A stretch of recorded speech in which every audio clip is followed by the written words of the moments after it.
نہیں ہے. جیسا کہ کسی نے کہا ہے جو کی روٹی بھی پکتی نہیں ان کے گھر جن کی خاطر بنا عرش و لوح و قلم. جو کی روٹی بھی پکتی نہیں ان کے گھر جن کی خاطر بنا عرش و لوح و قلم.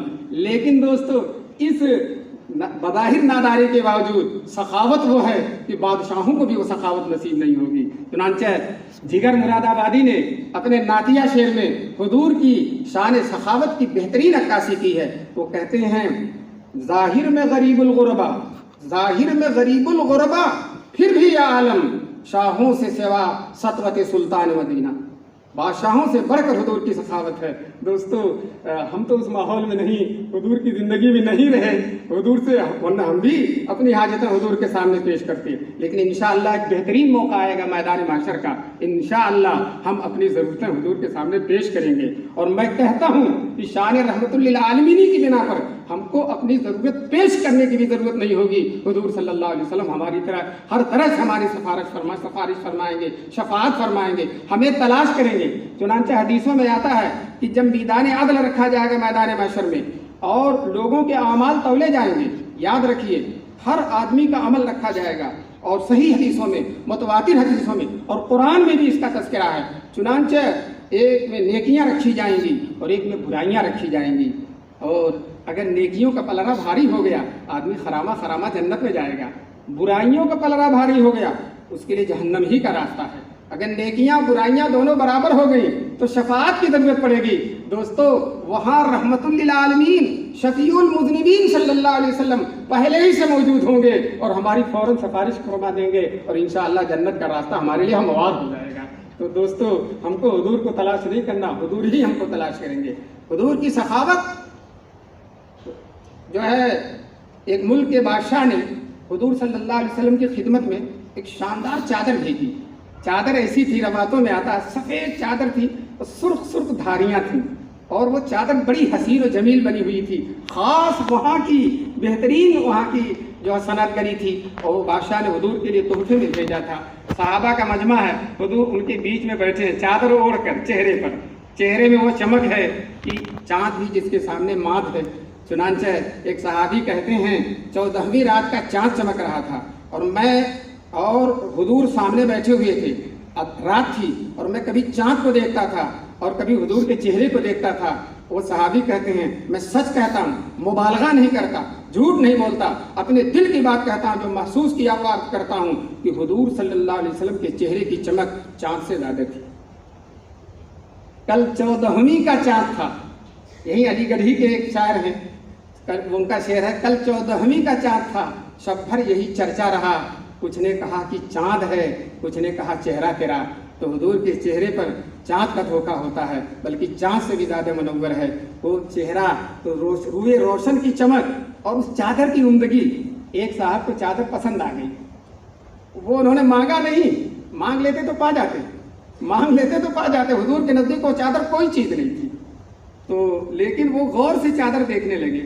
غور سے دیکھنے کو حضور نے دیکھ لیا، حضور نے سمجھ لیا کہ مجھے میری چادر ان کو پسند ہے. چنانچہ حضور صلی اللہ علیہ وسلم نے فوراً چادر اتار کر ان کو دے دیا. دوستو انہوں نے مانگا بھی نہیں، زبان قال سے نہیں مانگا لیکن زبان حال سے مانگا اور حضور نے زبان حال کے اس سوال کو سمجھ کر، بھاپ کر، محسوس کر کے حضور صلی اللہ علیہ وسلم نے چادر ان کو دے دی. یہ سخاوت تھی اللہ کے رسول پاک صلی اللہ علیہ وسلم کی.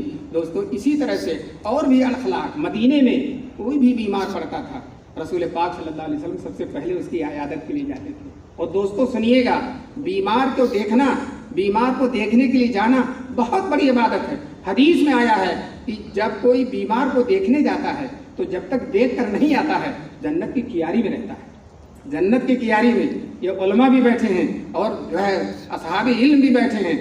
میں عرض کر دوں آپ کو، جب دنیا میں اللہ نے جنت کی کیاری دے دی ہے بیمار کی عیادت کی برکت سے، تو انشاءاللہ ثم انشاءاللہ مرنے کے بعد انشاءاللہ جنت ضرور نصیب فرما دے گا. اس لیے کہ دنیا میں جنت کی کیاری جس کو خود حضور نے کہا ہے کہ وہ جنت کی کیاری ہے، تو انشاءاللہ جنت تو ملنا ہی ملنا ہے. اللہ تبارک تعالی ہم سب کو حضور کے ان اخلاق کو اختیار کرنے کی توفیق نصیب فرمائے. حدیثوں میں آتا، بخاری شریف کی حدیث میں ہے، ایک یہودی بچہ حضور صلی اللہ علیہ وسلم کی